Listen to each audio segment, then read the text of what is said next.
Bonjour et bienvenue à ce premier cours de l'unité 10 qui est consacré à la méthodologie IFIM et à la technique de simulation de l'habitat physique. Ce cours a été conçu par le professeur Francisco Martínez Capel.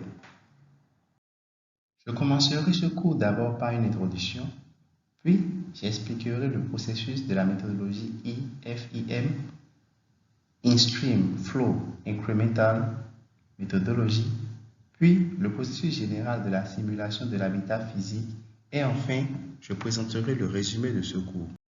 Pour introduire le sujet, je dois dire que la méthode des débits entrants progressifs, encore appelée la méthode IFIM, a été introduite dans les années 70 et qu'elle a été le premier cadre méthodologique général des débits environnementaux intégrant des techniques de modélisation et de négociation. Elle est basée sur l'incrémentalisme, c'est-à-dire que c'est un style de prise de décision dans lequel la position des acteurs change progressivement ou par étapes vers la solution finale. Et dans ce processus, les acteurs ou l'équipe interdisciplinaire devront prendre en compte différentes analyses comme le cadre juridique et institutionnel, l'hydraulique, l'hydrologie, la simulation de l'habitat, l'évaluation des scénarios alternatifs de gestion d'eau. Comme vous le verrez plus tard, et bien sûr, différentes bibliothèques et bibliographies pour ordinateurs ont été développées à cette époque. Et maintenant, différents outils sont disponibles pour les différentes étapes. La méthode IFIM a été, pour différentes raisons, la méthode la plus utilisée pendant des décennies dans le domaine des débits environnementaux. Voici donc la première illustration du processus de l'IFM. Il y a en tout 5 étapes. Tout d'abord, bien sûr, un groupe interdisciplinaire doit être formé ou un groupe interagence. Et ensuite, la première phase est l'identification du problème.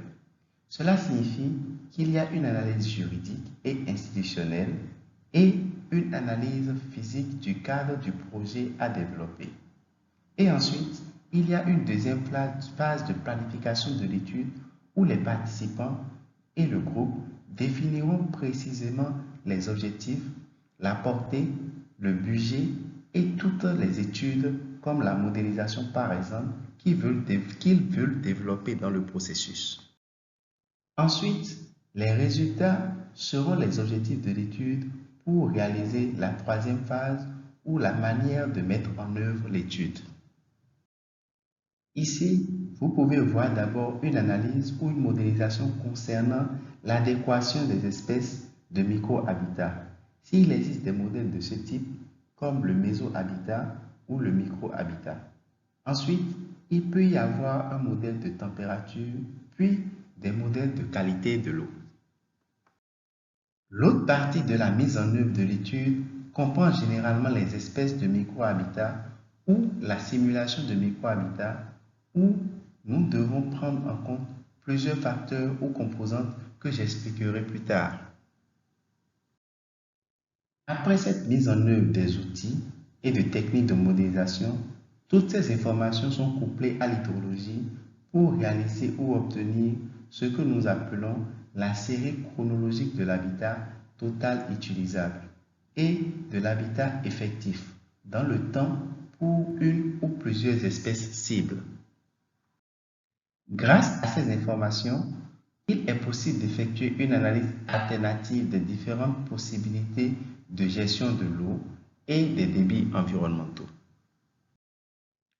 La dernière phase sera la résolution du problème, mais il peut y avoir un retour sur la méthodologie, comme vous pouvez le voir ici dans le graphique. Si certains des modèles doivent être affinés ou si l'incertitude doit être réduite ou si d'autres choses doivent être développées. Et bien sûr, après la résolution du problème, le suivi et l'évaluation sont fortement recommandés pour faciliter la gestion adaptative des ressources en eau.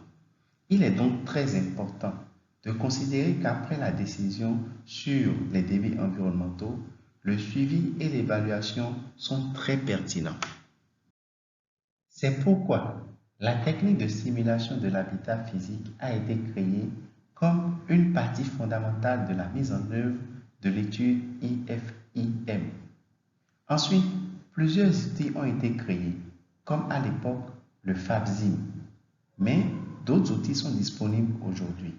Ainsi, vous pouvez utiliser de nombreux outils ou modèles qui peuvent être combinés pour simuler différents aspects des habitats fluviaux. Par exemple, le SEFA est le système d'analyse des débits environnementaux, l'un des outils logiciels qui peut être utilisé aujourd'hui. Ensuite, la simulation de l'habitat physique nécessite quelques étapes que je vais vous montrer et les éléments fondamentaux suivants. Tout d'abord, un modèle hydraulique du bief, représentatif choisi pour le site d'étude ou plusieurs sites. Puis, les modèles d'adéquation de l'habitat, généralement à l'échelle du micro-habitat que vous avez vu dans d'autres conférences. Il doit être sélectionné pour les organismes aquatiques cibles et les types de rivières où vous travaillez. La simulation peut ensuite produire des résultats pour alimenter l'analyse des alternatives pour lesquelles vos données hydrologiques seront nécessaires. Mais maintenant, nous allons voir le processus de simulation de l'habitat physique en 3 étapes. La première étape est la simulation hydraulique. Vous pouvez voir sur la diapositive en vue, en plan, un modèle 1D d'un écoulement unidimensionnel et la vue à droite en bas d'un écoulement hydraulique bidimensionnel. Dans les 2 cas, il y a quelques unités minimales ou de base du modèle dans le calcul et dans chacune de ces cellules ou éléments, le modèle hydraulique va nous donner la vitesse, la profondeur et d'autres attributs potentiels comme le substrat pour chacun des débits de ce cours d'eau ou de la rivière calculée ou simulée. Ainsi, pour chacune de ces unités du modèle qui sont ici représentées comme une pièce orange, nous pouvons calculer sur la base des modèles adéquats de l'habitat ce que nous appelons l'indice d'adéquation que vous avez vu dans les cours précédents. Voici l'exemple pour la première espèce cible et voici une courbe d'adéquation de l'habitat à la profondeur. C'est donc le modèle le plus simple que nous puissions faire pour calculer l'adéquation à partir de la valeur d'une variable dans une rivière. Par exemple, pour la profondeur, nous pouvons aller à la courbe et obtenir un indice d'adéquation de 0,9, c'est-à-dire l'adéquation à la profondeur. Nous pouvons faire la même chose pour les espèces cibles et pour les autres variables, comme la vitesse et le substrat. Et ce sont les modèles très simples, mais bien sûr, nous pourrions montrer d'autres modèles différents d'adéquation de l'habitat avec des techniques d'apprentissage automatique et d'autres modèles statistiques complexes. Le résultat final de cette étape est que nous avons obtenu l'indice d'adéquation pour chacune des variables considérées. À partir de ces indices, combinés à la superficie de tous ces éléments du modèle, nous pouvons calculer pour le débit d'une rivière la valeur que nous appelons superficie utile pondérée ou adéquation pondérée de la superficie. Dans ce graphique, nous voyons une ligne plus haute pour les espèces cibles et pour le débit 1,346. Nous pourrions voir un de ces points. Cependant, pour différents débits, la simulation hydraulique va nous donner tous ces résultats des variables et nous pouvons calculer la variation de celle-ci avec la surface utilisable avec un débit de rivière. Et si nous avons différents modèles d'adéquation de l'habitat pour différentes espèces, nous pouvons calculer d'autres courbes, comme vous pouvez le voir dans le graphique pour les espèces cibles de ou d'autres.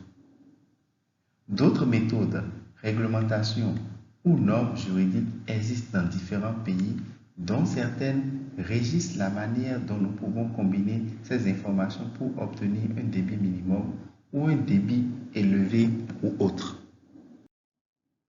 La dernière étape est celle-ci, la génération de ces courbes.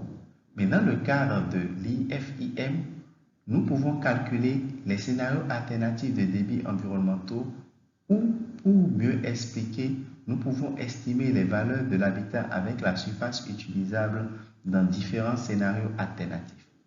Nous pouvons analyser l'habitat et sa distribution dans la rivière sur la base de modèles hydrauliques bidimensionnels. Nous pouvons combiner ces informations avec des modèles de température qui nous diront si l'habitat en termes de profondeur, de vitesse et de température est capable de fournir un habitat approprié pour certaines espèces, par exemple dans la simulation ou des scénarios de changement climatique. Nous voici maintenant à la fin de ce cours. Ce que nous pouvons retenir est que l'IFIM a été créé pour apporter un soutien à la prise de décision lorsque l'évaluation des impacts d'un projet sur l'écosystème fluvial est nécessaire. L'IFIM facilite donc pour la communication entre les différents professionnels et les parties prenantes. Mais il n'a pas été créé pour donner un chiffre, car la solution est obtenue après une négociation basée sur des informations scientifiques et des études techniques. Mais il n'y a rien de tel que la solution mathématique du chiffre final de la méthode. Enfin, nous voulons dire qu'il est important de distinguer le cadre général de l'IFIM de la technique de simulation de l'habitat physique qui peut être utilisée indépendamment et qui est en fait très répandue dans le monde entier. Il est important de se rappeler que différentes échelles et différents facteurs écologiques doivent être pris en compte dans cette simulation d'habitat, comme le microhabitat, la température de l'eau et la quantité chimique. C'est ainsi que nous sommes à la fin de ce cours. Merci.